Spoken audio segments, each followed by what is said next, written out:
النبي عليه الصلاة والسلام أقسم بالله إن اللي يدعي ربنا بالدعاء دوت ربنا يستجيب له كل الدعوات اللي نفسه فيها. لك أن تتخيل، أنت متخيل مين اللي بيقسم؟ النبي عليه الصلاة والسلام.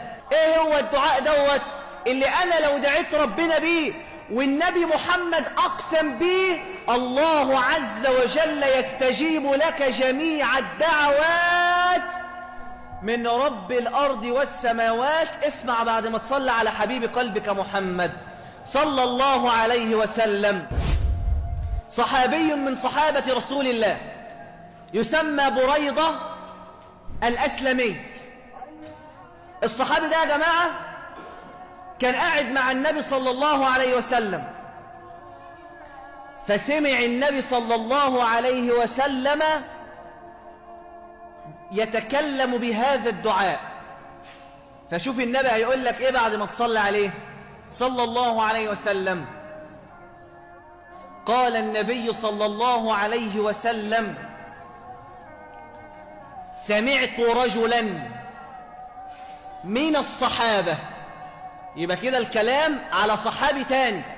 مين اللي سمعه؟ النبي صلى الله عليه وسلم.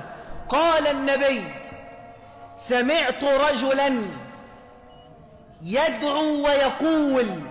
بالله عليك ركز معايا، الدعوة اللي النبي أقسم بالله إن اللي يدعي ربنا بالدعاء ده ربنا يستجيب له كل دعاء. قال النبي: سمعت رجلا من صحابتي يقول: اللهم إني أسألك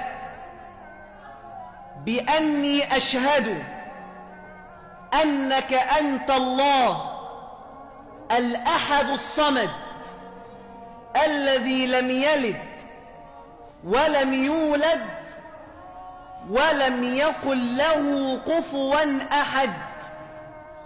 اللهم إني أسألك بأني أشهد أنك أنت الله الأحد الصمد الذي لم يلد ولم يولد ولم يكن له كفوا أحد.